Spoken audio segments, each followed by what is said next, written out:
Break બાદ આપનું સ્વાગત છે। સમાચારમાં આગળ વધીએ તો વલસાડમાં વિધિવત ચોમાસાની શરૂઆત થઈ ગઈ છે। પ્રથમ વરસાદમાં જ જિલ્લામાં ઘણા રસ્તાઓની હાલત બિસ્માર જોવા મળી રહી છે।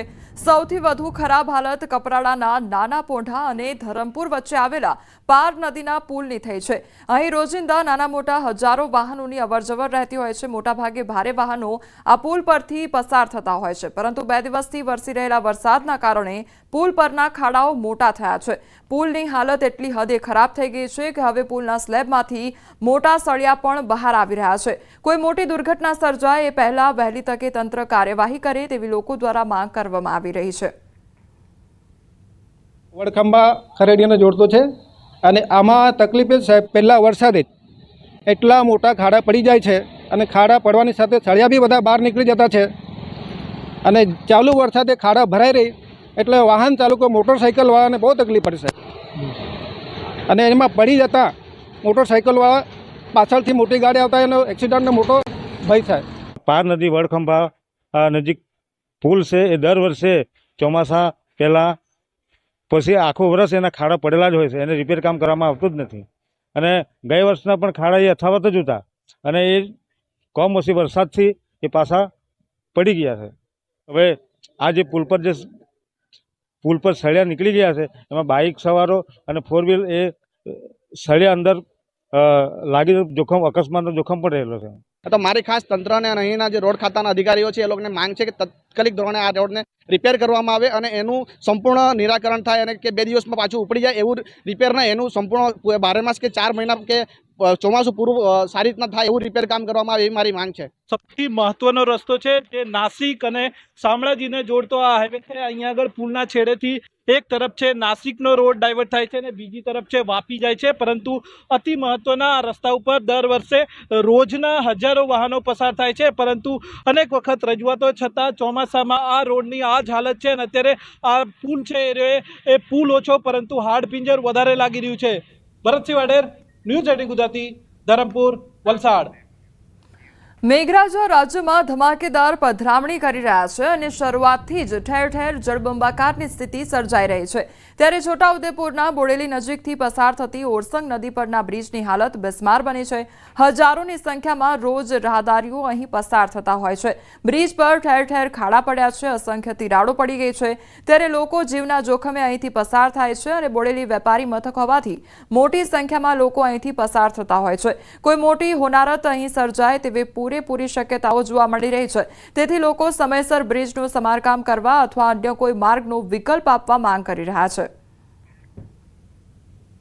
કેટલા વર્ષોથી આવા નવું છે, અડધો પુલ નવો છે અને અડધો પુલ જૂનો છે અને આ રિપેરિંગ કરીને લોકો બહુ હેરાન થાય છે અહીંયા પબ્લિકને લીધે અને કોઈ કદાચ કંઈક અકસ્માત થશે, કોઈક મરશે ત્યારે કંઈક આ પુલનું કંઈ નિરાકરણ આવશે, ત્યાં સુધી નિરાકરણ આવે નહીં ને પબ્લિક દુઃખી કેટલી થાય। પેલો પાછળથી આ ભાઈ ઠોકાઈ જાય, હમણાં ખાડાની અંદર વ્હીલ ફસાયું, આ લોકોએ ધક્કા માર્યો તો ગાડી બહાર જ નીકળી ગઈ અને ટ્રાફિક જોવો તમે કેટલો પબ્લિક દુઃખી થાય। આ જલ્દી બને તો મહેરબાની, લોકો દુઃખી થતા મટી જાય। હવે આ બ્રિજની ઉપર એનું સ્ટીલ પણ દેખાય છે, એના સરિયા પણ નીકળી ગયા છે અને નીચેથી પિલ્લર પણ છૂટા થઈ ગયા છે અને બ્રિજની ઉપર એટલા મોટા મોટા ખાડા પડી ગયા છે કે આ બ્રિજ ગમે ત્યારે તૂટી શકે એવી પરિસ્થિતિ છે અને ઓવર ટ્રાફિક ને 50-50 ટન ભરેલી રેતીની ગાડીઓ અહીંયાથી નીકળે છે। હવે આ ગમે ત્યારે તૂટી જાય એવી પોઝિશન છે। દેશકાળ ખરાબ ચાલી રહ્યો છે, જ્યાં ને ત્યાં હોનારતો થાય છે, મોટી જાનહાનિ થાય છે, માટે મારી સરકારને વિનંતી છે આ બ્રિજનો કોઈક વિકલ્પ ઊભો કરવામાં આવે, નવીન બ્રિજ બનાવવામાં આવે। આ બ્રિજનો હવે રિપેરિંગની કોઈ જરૂર નથી, આ બ્રિજ જર્જરિત થયેલો છે। છોટાઉદેપુર જિલ્લાની જીવાદોરી સમાન ઓરસંગ નદી છે। ઓરસંગ નદી ઉપરના જે બ્રિજ જે આવેલા છે તે તમામ બ્રિજો જર્જરિત હાલતમાં છે। તેમાંનો એક બ્રિજ આપણે તસવીર બતાવવા માંગીશું। બોડેલીમાંથી પસાર થતી જે આ ઓરસંગ નદી છે તેની ઉપરનો જે બ્રિજ છે, વર્ષો જૂનો જર્જરિત બ્રિજ જે છે તેની ઉપર મસ્ત મોટા ખાડા પડી ગયા છે। તેના જ કારણે આપ જોઈ શકો છો કે રાહદારીઓને કેટલી મુશ્કેલી નડી રહી છે। આપણે તસવીર બતાવવા માંગીશું, આ જે રાહદારીઓ છે રોંગ સાઈડથી જઈ રહ્યા છે, જે ખાડો છે તેને ટાળી રહ્યા છે, એટલે ચોક્કસથી એક એક્સિડન્ટનો ભય રહ્યો છે। ખાસ કરીને આપ જોઈ શકો છો કે આ લોખંડની એંગલ પણ બહાર આવી ચૂકી છે। ક્યારે આ બ્રિજ ધરાશય થઈ જાય તેનું નક્કી નહીં। તમામ જે રાહદારીઓ છે તે મુશ્કેલી વેઠી રહ્યા છે। આમ તો આ જે બ્રિજ જે છે તે 1992-91માં જે પડી ગયો હતો, તૂટી ગયો હતો, બે ભાગમાં વેચાઈ ગયો હતો. તેના જ કારણે ઘણી મુશ્કેલીઓ નડી હતી, કેટલાક લોકોનો જીવ પણ ગુમાવવાનો વારો આવ્યો હતો. ફરી જ્યારે આ જે બ્રિજ જે છે તે જર્જરિત હાલતમાં જોવા મળી રહ્યો છે. મોટા ખાડા જે પડી રહ્યા છે, આપ જોઈ શકો છો. એટલો મોટો જે ખાડો છે કે આ બે ભાગમાં વેચાઈ જાય, આ બ્રિજ ધરાશાય થઈ જાય તેવી પરિસ્થિતિ હાલ તો જોવા મળી રહી છે.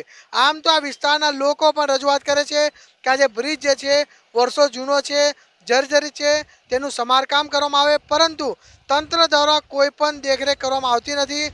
જેના જ કારણે આજે આ બ્રિજ જે છે તેની પરિસ્થિતિનું આ નિર્માણ થયું છે. હવે તંત્ર દોડતું થાય અને આ જે ખાડા પડ્યા છે તેને પૂરવામાં આવે તો જ આજે રાહદારીઓને જે મુશ્કેલી જે નડી રહી છે તે દૂર થાય. ગુજરાતી, છોટાઉદેપુર.